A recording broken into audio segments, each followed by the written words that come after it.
The following was posted to an anonymous image board at 11:44 yesterday morning, Sunday, January 24th, 2010. I've edited around some of the poorer English.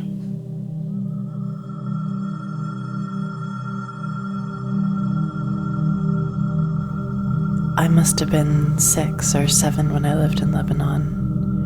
It's a country that was ravaged by war at the time, and war murders were common and frequent. I remember during a particularly vicious era, when the bombings rarely ever stopped, I would stay at home sitting in front of my television, watching a very, very strange show. It was a kid's show that lasted about 30 minutes and contained strange and sinister images. To this day, I believe it was a thinly veiled attempt on behalf of the media to use scare tactics to keep kids in place, because the moral of each episode revolved around very uptight ideologies.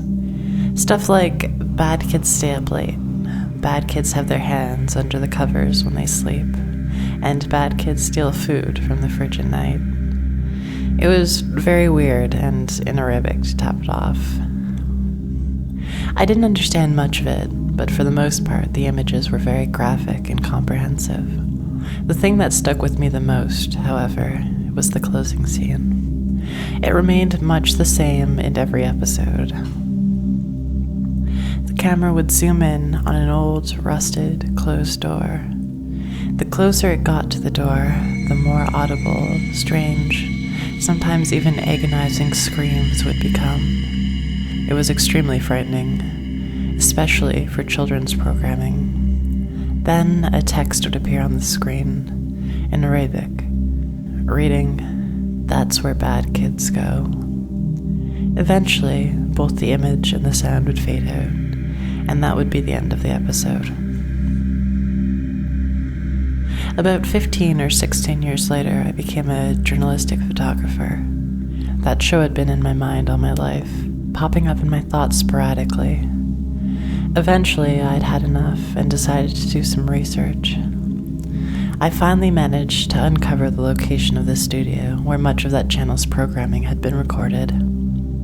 Upon further research and eventually traveling on site, I found out it was now desolate and had been abandoned after the big war ended.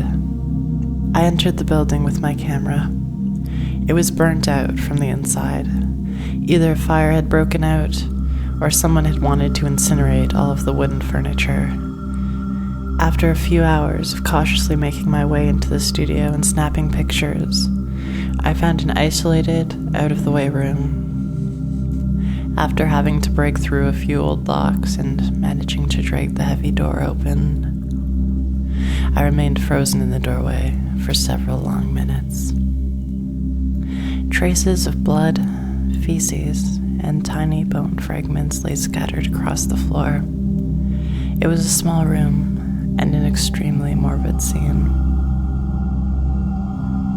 What truly frightened me, though, what made me turn away and never want to come back, was a bolted, caged microphone hanging from the roof in the middle of the room. If anyone lives in Lebanon and recalls that show and can tell me the name, I'd appreciate it.